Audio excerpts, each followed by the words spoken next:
सास का घूंघट पार्ट 5। अब तक हमने देखा कि पंचायत के फैसले के अनुसार घर की सारी औरतें खंडर में रह रही है।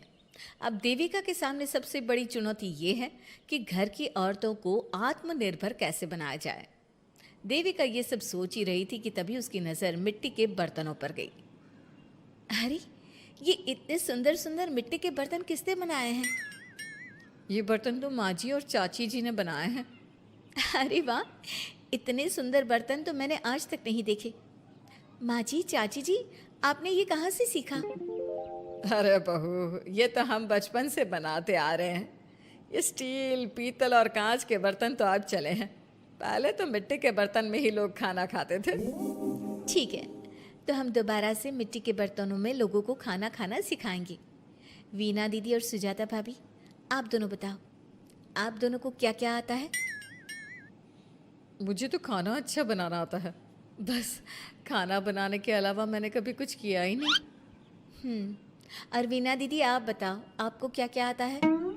पता नहीं, मैंने बचपन से यही सुना है कि लड़कियों को ये नहीं करना चाहिए, लड़कियों को वो नहीं करना चाहिए, इसलिए मैंने कभी कुछ किया ही नहीं। देविका, वीना को सिलाई, कढ़ाई और बुनाई बहुत अच्छी आती है। हाँ, आती तो है लेकिन बहुत अच्छी नहीं। बहुत अच्छी भी आ जाएगी। अब देविका और बाकी सभी औरतें गांव में सबके घर जाती हैं और गांव की सभी औरतों से मिलकर कहती हैं, भाभी जी, अगर आपको अपने या अपने घर वालों के लिए कपड़े सिलवाने हो तो आप मुझसे ही सिलवाना। बहन जी, मिट्टी का चूल्हा, बर्तन या मटका बनवाना हो तो मुझसे ही बनवाना। मैं और विमला दीदी आपके घर के सारे बर्तन बना देंगे। भाभी, आप कभी किसी काम में व्यस्त हो और खाना ना बना पाओ ना, तो आप मुझे बता देना, मैं आपके घर के लिए खाना बना दूंगी। वो क्या है ना, आप तो सारा दिन खेतों में काम करती हो और कभी कभी खाना भी नहीं बना पाती होंगी, इसलिए। इस तरह घर की औरतें जी जान से अपने अपने कामों में लग जाती है। धीरे धीरे उनका काम बढ़ जाता है और वो अपने खंडहर को ठीक करने में लग जाती हैं। वहीं दूसरी ओर घर के सारे आदमी घर का काम संभाल नहीं पा रहे थे। अरे भाई कल्याण, चाय तो पिला दे। जमाना हो गया अच्छी चाय पिए हुए। आप बिना घर के दामाद से क्या क्या काम करवाते हैं? अभी लाता हूँ चाय। कल्याण, तुम दामाद नहीं बेटे हो, इसलिए इस घर के सुख दुख, घर के काम और बाहर के कामों में तुम्हारा सहयोग तो होना ही चाहिए ना। इतने में कल्याण चाय बनाकर ले आता है। जैसे ही सचिन चाय पीता है तो उसके मुंह से चाय निकल जाती है। जीजा जी, ये क्या बनाया है, इतनी कड़वी चाय? इससे अच्छा तो करेले का जूस होता है। देख सचिन भाई, मैं तो ऐसी ही चाय बनाता हूँ, पीनी है तो पी, नहीं पीनी है तो अपने आप बना ले। मैं खाना बनाने जा रहा हूँ और अकेला नहीं बना सकता, आप में से कोई मेरी मदद करो। सचिन मेरी चाय की बुराई कर रहे थे ना, तुम जाओ अब खाना बनाओ। सचिन और मोहन दोनों खाना बनाने में लग जाते हैं। मोहन भिंडी काटकर कढ़ाई में छोड़ देता है और उसमें पानी डाल देता है। आपने भिंडी में पानी क्यों डाला? शायद पानी नहीं डलता, पता नहीं, लेकिन माँ ने कभी भिंडी में पानी नहीं डाला था। लेकिन बिना पानी के भिंडी बनेगी कैसे, मतलब गलेगी कैसे? बिना पानी के बनाएंगे तो चिपक नहीं जाएगी कढ़ाई से? पता नहीं, चलो देखते हैं कैसे बनती है भिंडी। भैया, कितने दिन हो गए ना अच्छा खाना खाए हुए। खाना तो सुजाता बनाती है, इतना मज़ेदार खाना कोई और बना ही नहीं पाता। सचिन और मोहन खाना तैयार करके ले आए।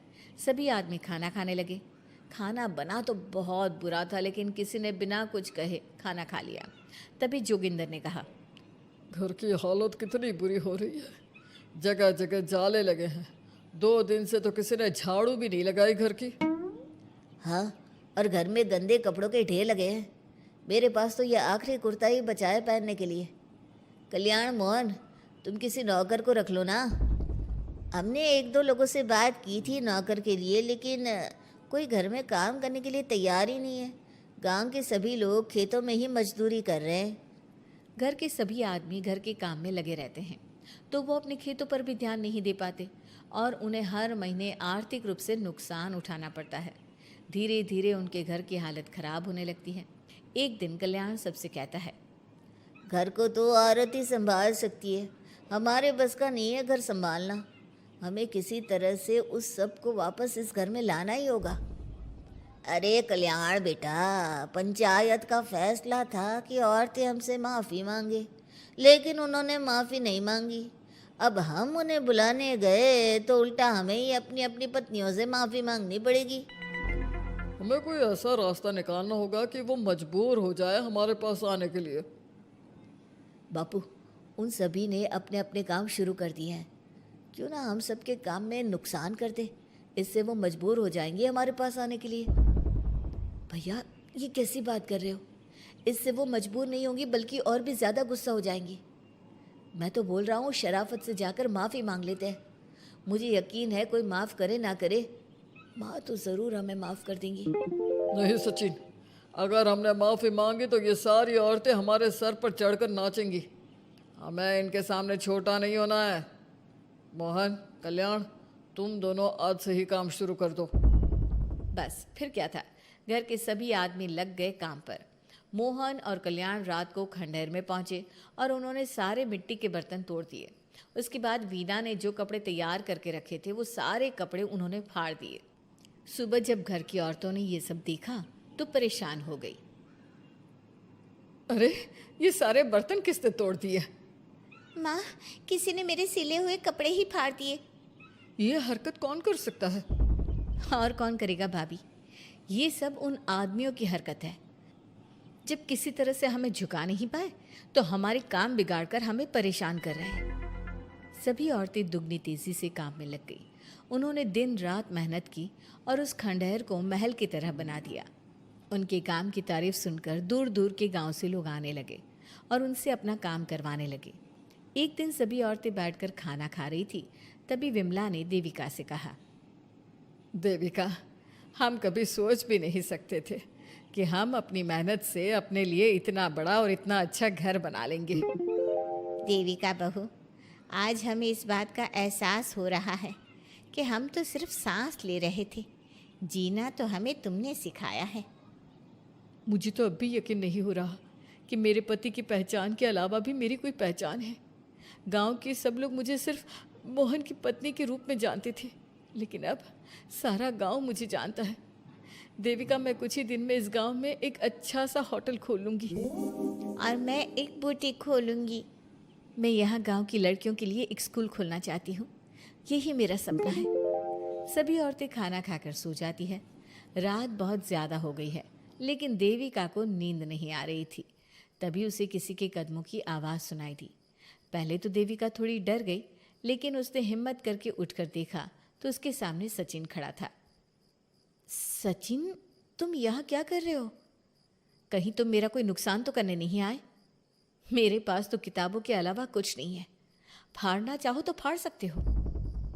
देविका, मैं तुम्हारा कोई नुकसान करने नहीं आया हूँ, बस तुमसे माफ़ी मांगने आया हूँ।